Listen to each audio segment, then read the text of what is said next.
Hello guys, അങ്ങനെ ഈ monsoon കാലത്ത് ഞങ്ങളുടെ മനോഹരമായിട്ടുള്ള യാത്രകളൊക്കെ തുടരുകയാണ്. ഞങ്ങളുടെ ഇന്നത്തെ യാത്ര ഇടുക്കി ജില്ലയിലെ അധികമാരും എത്തിപ്പെടാത്ത കുറച്ച് മനോഹരമായിട്ടുള്ള സ്ഥലങ്ങളാണ്. ശരിക്കും ഇതുപോലുള്ള ഓഫ് റോഡ് വണ്ടികളിൽ മാത്രം എത്തിപ്പെടാവുന്ന ഒരുപാട് സ്ഥലങ്ങളുണ്ട് കേട്ടോ നമ്മുടെ ഇടുക്കി ജില്ലയിൽ. വളരെ സാഹസികത നിറഞ്ഞ ഒരു മനോഹരമായിട്ടുള്ള യാത്ര തന്നെയാണ് കേട്ടോ ഇത്. നമ്മൾ ഇന്ന് ആദ്യം പോകുന്നത് തൊടുപുഴയ്ക്കടുത്തുള്ള ആനപ്പാറ എന്ന് പറയുന്ന ഒരു മനോഹരമായിട്ടുള്ള വ്യൂ പോയിന്റ് കാണാൻ വേണ്ടിയിട്ടാണ്. മെയിൻ റോഡിൽ നിന്ന് ഏകദേശം ഒരു 6-7 കിലോമീറ്റർ അകത്തോട്ട് വരണം കേട്ടോ ഈ ഒരു വ്യൂ പോയിന്റ് എത്താനായിട്ട്.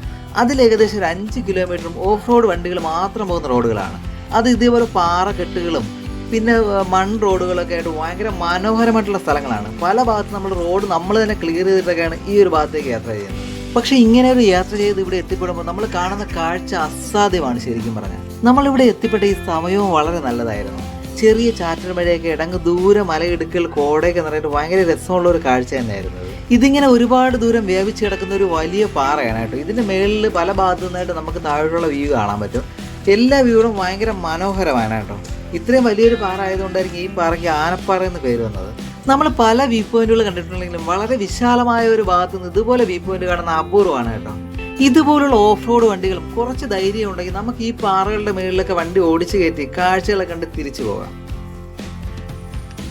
ഇനി അടുത്ത സ്പോട്ട് ഉടുമ്പന്നൂരിൽ നിന്ന് കൈതപ്പാറയിലേക്കൊരു യാത്ര. അത് അസാധ്യമായിട്ടുള്ളൊരു യാത്ര തന്നെയാണ് കേട്ടോ. കൈതപ്പാറയും അതിൻ്റെ അടുത്തുള്ള മുക്കുവള്ളിയും ഏലപ്പാറ വ്യൂ പോയിന്റും ഒക്കെ ഭയങ്കര മനോഹരമായിട്ടുള്ള സ്ഥലങ്ങൾ തന്നെയാണ്. പക്ഷേ ഇവിടേക്കൊക്കെ യാത്ര പോകണമെങ്കിൽ ഫോറസ്റ്റിൻ്റെ അനുമതി നിർബന്ധമായിട്ട് വേണ്ടതാണ്. അതിനു വേണ്ടിയാണ് നമ്മൾ ഈ ഭാഗത്ത് വെയിറ്റ് ചെയ്യുന്നത്. ഇവിടെ ഫോറസ്റ്റിൻ്റെ ചെക്ക് പോസ്റ്റുള്ള ഭാഗമാണ്.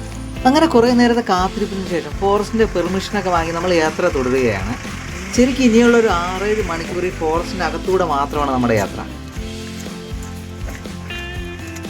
ഇതേ കണ്ടില്ലേ, യാത്ര തുടങ്ങുമ്പോൾ തന്നെ ഇതുപോലുള്ള വലിയ പ്രശ്നങ്ങളാണ് ഞങ്ങളെ കാത്തിരിക്കുന്നത്. ഇതൊരു റോഡാണ് കേട്ടോ. ഇതിനടിയിലൂടെ പുഴ ഒഴുകിക്കൊണ്ടിരിക്കുകയായിരുന്നു. പക്ഷേ ഈ മൺസൂൺ കാലത്ത് നല്ല ശക്തമായ മഴ വന്നപ്പോൾ പുഴ നിറഞ്ഞൊഴുകയാണ്. റോഡിന് മേളിലൂടെയൊക്കെ ആയിട്ട് പുഴ ഒഴുകുകയാണ്. ഇതിലൂടെ വണ്ടി ഓടിച്ച് പോകുന്ന പറഞ്ഞാൽ ഭയങ്കര സാഹസികം തന്നെ. ഇത് വനത്തിനുള്ളിലേക്ക് പ്രവേശിക്കുന്ന റോഡായതുകൊണ്ട് തന്നെ അധികം സേഫ്റ്റി ഫീച്ചേഴ്സ് ഒന്നും ഇല്ല ഇതിനകത്ത്. കൈവരിയോ കാര്യങ്ങളൊന്നും ഇല്ലാത്ത റോഡാണ്. അതുകൊണ്ട് വണ്ടി ഓടിക്കാൻ ഭയങ്കര ഡേഞ്ചർ ആയിട്ടുള്ള ഒരു സ്പേസാണ്. വണ്ടി വലത്തോട്ടോ ഇടത്തോട്ടോ പോയി കഴിഞ്ഞാൽ പുഴയിലേക്ക് വീഴാനുള്ള സാധ്യത വളരെ കൂടുതലാണ്. ആനയും കടുവയൊക്കെയുള്ള കൊടും കാട്ടിലൂടെയാണ് കേട്ടോ ഇപ്പോഴത്തെ യാത്ര. ഒരു മനുഷ്യ കുഞ്ഞു പോലും ഈ ഭാഗത്തൊന്നുമില്ല.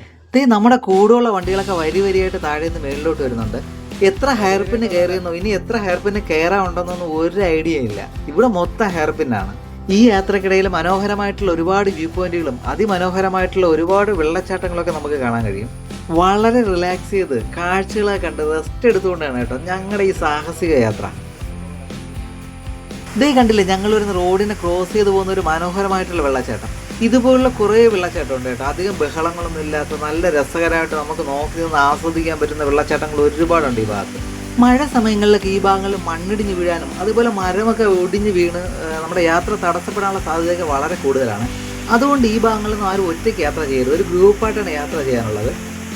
ആനയും മറ്റ് ജീവികളൊക്കെ ഉള്ള ഒരു സ്ഥലം കൂടിയാണ് കേട്ടോ ഇത്. അതുകൊണ്ട് വണ്ടിയൊക്കെ വളരെ സൂക്ഷിച്ചാണ് ഓടിച്ചു പോകുന്നത്. ഇടവിട്ട് മഴ പെയ്യുകയും നല്ല കാറ്റടിക്കുകയൊക്കെ ചെയ്യുന്നതുകൊണ്ട് തന്നെ നമ്മൾ പോകുന്ന വഴിയിൽ മരങ്ങളൊക്കെ മുറിഞ്ഞ് വീണ് കിടന്ന് യാത്ര തടസ്സപ്പെടാനുള്ള സാധ്യത വളരെ കൂടുതലാണ്. നമ്മൾ അത്യാവശ്യം ടൂൾസൊക്കെ എടുത്തിട്ടാണ് കേട്ടോ യാത്ര ചെയ്യുന്നത്. എന്ന് വെച്ചാൽ ആൾക്കാരൊന്നും അധികം വരാത്തതുകൊണ്ട് മരം വീണാൽ ആരും എടുത്ത് മാറ്റാനൊന്നും ആരും കാണത്തില്ല. ദേ കണ്ടില്ലേ, ഈ ഭാഗത്തേക്ക് എത്തുമ്പോൾ റോഡ് അവസാനിച്ചതുപോലെയാണ് തോന്നുന്നത്. ദേ പറഞ്ഞതുപോലെ റോഡിൻ്റെ ഫ്രണ്ടിൽ മരം വീണ് റോഡ് ഫുള്ള് ബ്ലോക്ക് ആയിരിക്കുകയാണ്. അപ്പുറത്തായിട്ട് നമുക്കൊരു പുഴയൊക്കെ കാണാം. പക്ഷെ ഇനി നമുക്ക് മുന്നോട്ട് പോകാൻ വെച്ചാൽ ഇതെല്ലാം ക്ലീൻ ചെയ്ത് മാറ്റിയാലേ മുന്നോട്ട് യാത്ര ചെയ്യാൻ പറ്റത്തുള്ളൂ. സഹായിക്കാനായിട്ട് ആരും വരുമെന്ന് വെച്ച് വെയിറ്റ് ചെയ്യേണ്ട കാര്യമൊന്നുമില്ല. ആരും വരത്തില്ല. നമ്മൾ തന്നെ ഇതെല്ലാം ക്ലീൻ ചെയ്ത് റോഡ് വൃത്തിയാക്കി മുന്നോട്ട് പോകണം. അതാണ് ഈ ഒരു യാത്രയുടെയൊക്കെ രസം. ബുദ്ധിപൂർവ്വം അത്യാവശ്യം ടൂൾസൊക്കെ എടുത്ത് നന്നായി, അല്ലെങ്കിൽ ശരിക്കും നമ്മൾ പെട്ടുപോയിരുന്നു. ഒന്നത് റേഞ്ച് പോലും ഇല്ലാത്ത സ്ഥലമാണിത്. അങ്ങനെ അവസാനം കുറേ പണിപ്പെട്ട് നമ്മൾ ഈ വേസ്റ്റൊക്കെ മാറ്റി ഇത് യാത്ര വീണ്ടും തുടരുകയാണ്. ഇനി നമുക്ക് കുറേ രസകരമായിട്ടുള്ള സ്ഥലങ്ങൾ ഇനിയും ബാക്കിയുണ്ട് കാണാനായിട്ട്. ഇതേ കണ്ടില്ലേ, അവിടെ നിന്ന് യാത്ര ചെയ്ത് ടോപ്പിലെത്തുമ്പോൾ നല്ല കോട മൂടിക്കിടക്കുന്ന അടിപൊളി മലനിരകൾ. പിന്നെ നമ്മൾ അവിടെ നിന്ന് തിരിച്ചു വരുമ്പോഴേക്കും ഫുള്ള് കല്ലുകൾ നിറഞ്ഞ വെള്ളം കുത്തിയൊലിച്ച് പോകുന്ന ഒരു അപകടം പിടിച്ച പുഴ. ഇതിൻ്റെ പേരൊന്നും ഏതാണെന്ന് ഒരു ഐഡിയ ഇല്ല. അങ്ങനെ ആനപ്പാറയും ഉടുമ്പന്നൂരും കൈതപ്പാറയും മുക്കുവള്ളിയും ഏലപ്പാറ വ്യൂ പോയിന്റൊക്കെ പിന്നിട്ട് സാഹസിക യാത്രയൊക്കെ കഴിഞ്ഞ് നമ്മളിത് ബൈസൺ വാലി എന്ന് പറഞ്ഞൊരു സ്ഥലത്തെത്തി. പക്ഷെ ഇവിടെ എത്തുമ്പോഴും സാഹസികതയ്ക്കൊന്നും യാതൊരു കുറവുമില്ല. അതിനുദാഹരണമാണ് ഇത് ഈ കാണുന്ന ഊഞ്ഞാൽ. മലഞ്ചെരുവിൽ ഇങ്ങനെ കെട്ടിക്കുന്ന ഊഞ്ഞാൽ ഇങ്ങനെ വായുവിലേക്ക് ഉയർന്നു പോകുന്നതും അതിലിരുന്ന് ഊഞ്ഞാലാടുന്നതൊക്കെ ഭയങ്കര ഒരു അനുഭവമാണ് കേട്ടോ.